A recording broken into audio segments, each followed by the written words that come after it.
पुण्याचे पोलीस आयुक्त अमितेश कुमार यांची पत्रकार परिषद सध्या सुरू आहे. आपण थेट जाऊया तिकडे. करू की एव्हिडन्सच्या दृष्टिकोनातून हे आरोपी मद्यप्राशन केला होता ही जे दोन्ही इस्टॅब्लिशमेंट्सचे सीसीटीव्ही फुटेजेस भरपूर प्राप्त ऑलरेडी झालेली आहे, ज्यामध्ये ते मद्यप्राशन करताना स्पष्टपणे दिसत आहे. त्यांनी ऑनलाईन पेमेंट एका एस्टॅब्लिशमेंटला केलेले आहे, ज्या ऑनलाईन पेमेंटचे बिल पण मद्य दारूची आहे, त्यावरून पण ते स्पष्ट झालेली आहे. सांगण्याची अर्थ अशी आहे की ते व्यक्ती दारू पिला होता ही स्पष्ट आत्ताच जे आमच्याकडे पुरावा आहे त्या अनुषंगाने ते पुरावा प्राप्त आहे आणि ब्लड रिपोर्ट ज्यावेळी येईल आपल्याला नक्कीच त्याच्या विषयावर खुलासा करेल. ब्लड रिपोर्ट कधी येईल आणि आपण कुठे पाठवला ते एक सांगा. आणि आपण सुरुवातीला आता काल कोर्टाची माहिती दिली आहे, त्यामध्ये असं म्हटलंय की तू दिसतोय का ड्रग केलेला, तर ते नाही म्हटलेलं आहे. तुझी चाल लडखडतंय का, तर ते नाही. त्या बेसिसवरती कोर्टाने त्यांना सोडले का? कोर्टाची ऑर्डर जी बेल ऑर्डर आहे ते आपण भौतिक पब्लिक डोमेन मध्ये आहे, आपण बघितले असावी.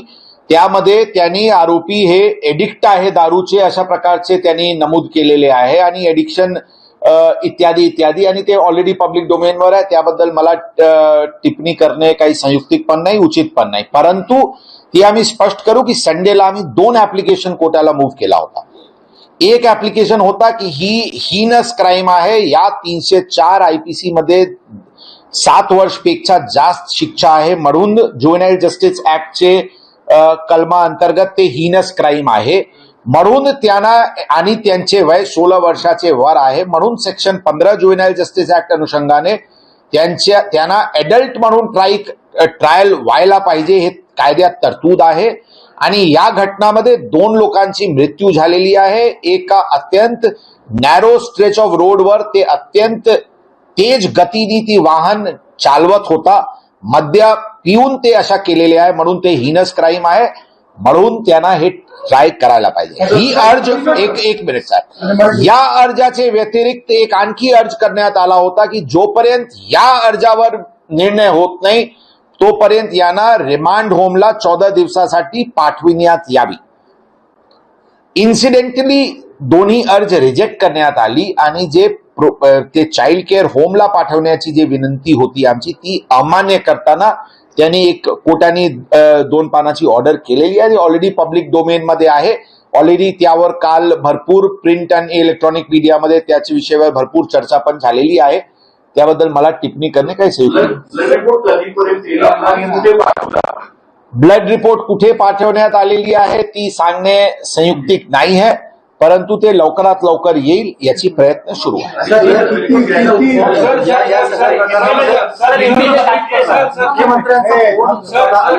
मुख्यमंत्र्यांनी काय नेमक्या सूचना दिलेल्या आहेत? बरोबर आहे. माननीय मुख्यमंत्री, माननीय उपमुख्यमंत्री आणि गृहमंत्री, माननीय उपमुख्यमंत्री आणि पालकमंत्री सर्वांची फोन आमच्याकडे आलेले आहे. माननीय पोलीस महासंचालक यांच्याशी या विषयावर त्यांनी पण सूचना दिलेली आहे. ते सर्वांची सूचना स्पष्ट आहे की अत्यंत कडक भूमिका पोलिसांना घ्यावा लागेल, जेणेकरून जनमानसात लोकांना जी संभ्रम आहे की पोलीस किंवा प्रशासन योग्य कारवाई करत नाही, ती संभ्रम दूर व्हायला पाहिजे आणि आरोपी विरुद्ध आणि आरोपी जे या प्रकरणात दोषी आहे त्यांच्या विरुद्ध कडक कारवाई व्हायला पाहिजे.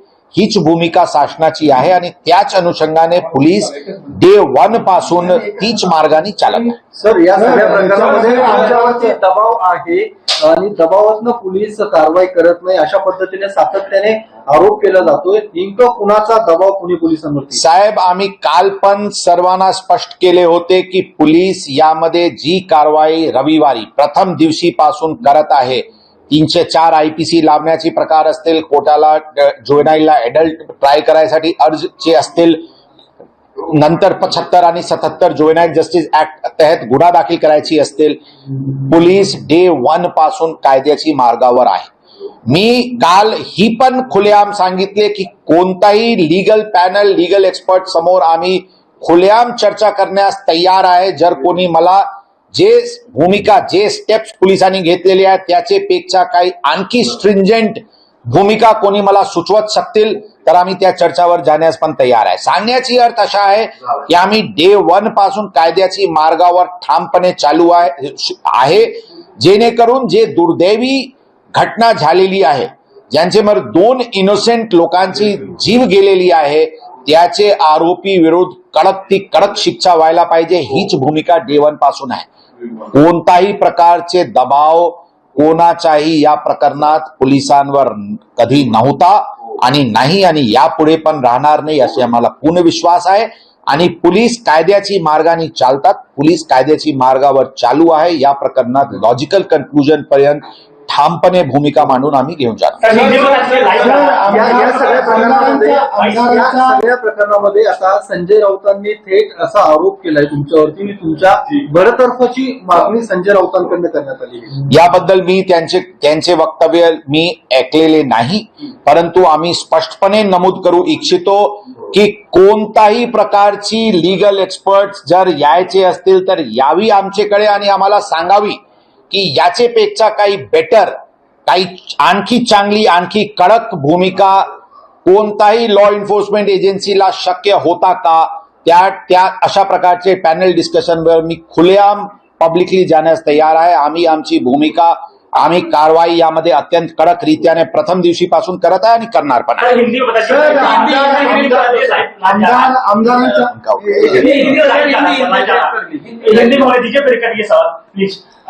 सर, पूरा मामला अभी तक अपडेट किया है, कितने लोग को अरेस्ट किया गया है और आगे क्या कार्रवाई रहेगी सर? इसमें पहले दिन संडे को जब ये घटना हुआ था, उस दिन ही हमने इस केस में 304 IPC non bailable offence apply किया था. 304A जो कि नॉर्मली एक्सीडेंट में लगता है, उसके व्यतिरिक्त ये 304 कलम ऐड किया गया था. ये कार्रवाई पुलिस के द्वारा संडे को ही की गई थी.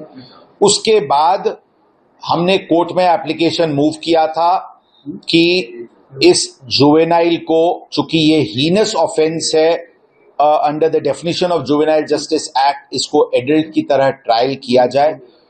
कोर्ट ने अनफॉर्चुनेटली हमारे इस एप्लीकेशन को डिसअलाउ किया था. उसके विरुद्ध हमने कल डिस्ट्रिक्ट कोर्ट में अप्लाई किया है. आज उस पर जजमेंट, उस पर निर्णय, उस पर सुनवाई होने की संभावना है.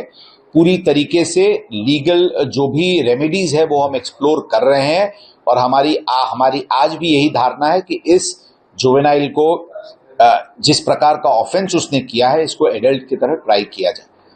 हमने संडे को सेक्शन 75 और सेक्शन 77 के अंतर्गत, जुवेनाइल जस्टिस एक्ट के अंतर्गत, हमने फादर को और हमने पब्स बार के मैनेजमेंट, इनको हमने एक ऑफेंस रजिस्टर किया था. ऐसे इस 5 लोगों के विरुद्ध जो ऑफेंस रजिस्टर हुई थी, कल रात 3 पब वालों को अरेस्ट किया गया था. आज उनको कोर्ट में प्रोड्यूस किया जाएगा. जो एक्यूज्ड के फादर और एक और आरोपी जो पब वाला था, उनको आज डिटेन किया गया है. उनको पुणे लाया जा रहा है. पहुंचने के बाद अरेस्ट की प्रक्रिया पूरी की जाएगी और उनको कल कोर्ट में प्रोड्यूस किया जाएगा. पुलिस इसमें पूरी तरीके से कायदेशीर जो भी लीगली संभव था और जो भी लीगल प्रावधान इस विषय में था, पुलिस ने पूरी तरीके से डे 1 से उस पाथ पे है और हम इसमें जो भी पॉसिबल है उसको करेंगे जिससे आरोपियों को इस विषय में गंभीर शिक्षा मिले. सर, अल्कोहल का ब्लड रिपोर्ट आया था, क्या मिला है? अल्कोहल का ब्लड रिपोर्ट अभी तक प्राप्त नहीं है, लेकिन आरोपी अल्कोहल कंज्यूम किया था. ये सीसीटीवी फुटेजेस और जो बिल्स की पेमेंट ऑनलाइन माध्यम से उसने की थी, उससे बहुत स्पष्ट हो रहा है. ब्लड रिपोर्ट आने के बाद बाकी और क्लॅरिटी आएगी. सर एक माहिती सर पुढे येते सर की ते जे 2 मुलं वारली, त्यांचे आई वडील, नातेवाईकांनी, काही लोक येरवडा पोलीस स्टेशनला गेले होते घटनेनंतर, तर त्यांना पोलिसांनी अशी धमकी दिली की तुम्ही जास्त काळ इथे थांबलात तर तुम्हाला गुन्हा दाखल करू आणि त्यांना वाईट ट्रीटमेंट दिली. अशी प्रकारची गोष्टी काल पण आमच्या कानात आला होता. आम्ही नातेवाईकांना संपर्क करायसाठी आम्ही या विषयावर ऑलरेडी चौकशी अधिकारी नेमलेली आहे. त्या विषयावर नातेवाईकांची जे प्राथमिक चर्चा झालेली आहे, अशी कोणत्याही प्रकारची गोष्टी झाली नसल्याची त्यांचे आतापर्यंत म्हणणं आहे. आमची भूमिका स्पष्ट आहे. यामध्ये जर कोणताही पोलीस अधिकारी, कर्मचारी आरोपीला मदत करण्याच्या दृष्टिकोनातून काही घटनाक्रम केले असतील किंवा नातेवाईकांना फिर्यादीला काही प्रकारचे दुर्व्यवहार करण्याची घटना समोर आली, अशा प्रकारचे अधिकारी कर्मचारीवर सक्त कारवाई करण्यात येईल, ही मी स्पष्टपणे सांगतो. आमदारांचा सीसीटीव्ही आपण तपासणार होता, त्यामध्ये सर काय डेव्हलपमेंट आहे का? कारण आमदार पोहोचले होते, त्यांनी सुद्धा त्या ठिकाणी त्यांची भूमिका संशयास्पद होती, तर काय डेव्हलपमेंट झालं का? कारण कालच आपण सांगत होतो. मी या विषयावर काल पण सांगितले होते, एका एसीपी दर्जाचे अधिकारीला या विषयावरची चौकशी, म्हणजे तपास अधिकारी एसीपी आहे ते वेगळे, एक दुसरा एसीपी आम्ही या सर्व विषयावर चौकशी करण्यासाठी दिलेली आहे. सर्व प्रकारची पोलीस स्टेशन आणि परिसराची सीसीटीव्ही तपासत आहे. त्याबद्दल कोणत्याही प्रकारची पोलिसांनी कोणताही आरोपीला मदत केला किंवा कोणताही नातेवाईकांसाठी दुर्व्यवहार केला, अशा अधिकाऱ्यांवर कडक कारवाई करण्यात येईल, ही मी स्पष्टपणे सांगतो. सर, जी गाडी वापरली, गाडी दिली, त्या गाडीचं रजिस्ट्रेशन सुटलं, कारण त्या गाडीला नंबर प्लेट दिसत नाही. बरोबर आहे, त्या विषयावर पण चौकशी सुरू आहे. याबद्दल आपल्याला अपडेट योग्य वेळी नक्कीच देणार. सर, इंग्लिश में बता दीजिए पूरा अपडेट अभी तक क्या हुआ है और कितने लोग अरेस्ट किया गया है इस मामले में. The incident happened on the wee hours of Sunday when two young lives were lost due to this criminal act by a juvenile accused who was traveling in a Porsche car in a very, very rash manner. Police had registered an offence under Section 304 IPC, which is a non-bailable offence which has punishment for more than 7 years. We had moved an application to the Honourable Court that day itself requesting that this case is a heinous crime as defined under Section 2 of the Juvenile Justice Act because it entails punishment of more than 7 years. Hence, under Section 7 of the Juvenile Justice Act, the said accused should be tried as an adult, and we requested the court to grant us permission. We also moved another application to the Honourable Court saying that till this application is decided, the accused be remanded for 14 days in the child care home. However, unfortunately, the court was inclined not to allow our both the applications, and the accused was granted bail on certain conditions, which is already in public domain. I would say that the same day we registered another offence under Section 75 and 77 of the Juvenile Justice Act against the father of the accused and the management and the managers of the pubs and bars which served alcohol to this underage victim. Yesterday, in this case which was registered against the father and the pub management, 3 people named in the FIR were arrested last night. They are going to be produced today in the court, and we are going to ask for police custody of these 3 accused. The other 2 accused, with the father of the juvenile and one more person who was named in the FIR, have been detained at the moment. They are being brought to Pune on transit. Arrest formalities shall be completed today, and they will be produced in the court tomorrow, in which we are going to request for police custody. Sir, victim K family ने आरोप लगाया है कि जब जांच के समय था उस समय उनको अरेस्ट किया जाता था, परेशान किया गया. हिंदी बोलूं इंग्लिश? देखिए, इस प्रकार की आरोप कल भी प्रसार माध्यम के द्वारा हमारे पास आई थी. हमने इस प्रकरण में एसीपी दर्जा के अधिकारी को चौकसी करने के लिए दिया है. प्राथमिक जो माहिती इंफॉर्मेशन जो प्राप्त हो रही है, इस प्रकार की कोई भी नातेवाईक अभी सामने नहीं आए हैं जिनका इस प्रकार का आरोप है.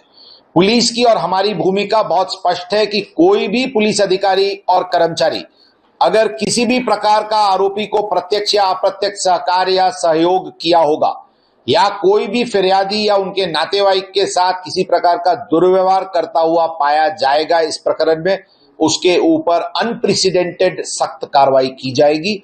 ये भूमिका पुलिस की है और हम इसी तरीके से कार्रवाई करेंगे. ये कहा जा रहा है कि पुलिस स्टेशन में पिज्जा खिलाया जा रहा है, इस बातें आ रही है. इस प्रकार के आरोप में अभी तक की जो भी चौकसी हुई है, इसमें किसी प्रकार का कोई तथ्य नहीं पाया गया है. सर, पुलिस अपनी जांच कर रही है, आप अपनी जांच को आगे बढ़ा रहे हैं, लेकिन इस पूरे मामले में राजनीति भी हो रही है, बयानबाजी भी हो रही है, पुलिस पे भी डायरेक्ट आरोप लगाए जा रहे हैं. आपके नाम पे कुछ पॉलिटिकल पार्टी के नेता आरोप है, तो क्या जवाब देंगे? मैं बहुत स्पष्ट कल भी कहा था, आज भी कह रहा हूं, वापस दोहरा रहा हूं कि पुलिस ने डे 1 से 304 आईपीसी का ऑफेंस रजिस्टर करने का बात हो, या कोर्ट में जो हमने एडल्ट करके ट्रायल करने का बात हो, या फादर और पब्स वालों पे जुवेनाइल जस्टिस एक्ट के तहत गुना दाखिल करने की कार्रवाई हो, पुलिस की भूमिका सख्त पहले दिन से शुरुआत से है। मैंने कल ये भी किया था कि मैं ओपन, हमारा चैलेंज है कि कोई भी लीगल एक्सपर्ट का पैनल हमारे सामने आ जाए और इसमें कोई दूसरा मार्ग जो कि हमने जो भूमिका ली है उससे ज्यादा स्ट्रिंजेंट हो सकता था, अगर कोई हमको सुझाए तो मैं उस चर्चा के लिए तैयार हूं। मैं जवाबदारी के साथ कहता हूं कि लीगल प्रावधान में जो भी तरतूद है उसमें जो भी मोस्ट स्ट्रिंजेंट पॉसिबल जो मार्ग था वो पुलिस ने लिया है और उस मार्ग पे पुलिस चल रही है। किसी प्रकार की आरोप कोई करे कि पुलिस ये नहीं किया वो नहीं किया, उसके बारे में मैं जवाब देने के लिए मैं उचित नहीं समझता। लेकिन मैं even at the cost of repetition मैं ये बताना चाहूंगा कि पुलिस ने लीगल एक्शन लिया है और प्रॉपर लीगल मार्ग पे चला है।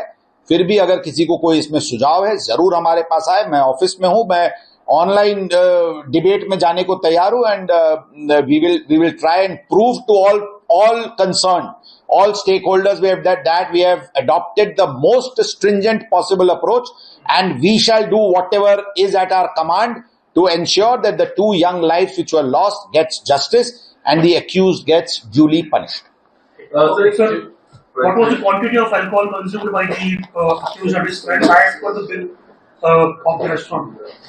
Let us not get into the intricate details of the investigation at this point of time. We shall duly inform you at the appropriate time. Sir, हे pub आणि बार जे आहेत ज्या ठिकाणी एक आरोपी गेले होते किंवा व्यक्ती गेले होते ते उशिरापर्यंत चालू होते असं निदर्शनास आलेलं आहे। तिथले स्थानिक पोलीस आणि सामाजिक सुरक्षा तिथं असं आढळून आलेलं आहे की उशिरापर्यंत चालू होते, त्यांच्यावर काय कारवाई करणार आहोत? बघा, जे लार्जर इश्यू आहे, एक लार्जर इश्यू नाही म्हणणार आम्ही, डिफरंट एक इश्यू आहे over about the nuisance of pubs Kalyani Nagar मध्ये इन पर्टिक्युलर अँड पुणे शहरात इन जनरल। त्या विषयावर 2-3 गोष्टी आहे। एक आहे पब्सचे टायमिंग विषयी, एक आहे डिसऑर्डरली कंडक्ट आउटसाइड पब्स ज्यावेळी पब्स सुटतात, आणि नंबर 3 आहे अंडर एज ड्रिंकिंगचे विषय। पब्स जे उशिरापर्यंत चालतात, मी चार्ज घेतल्यापासूनच आमची भूमिका आहे की ती 1:30 वाजता जे अधिकृत टाइम आहे त्यावर बंद व्हायला पाहिजे।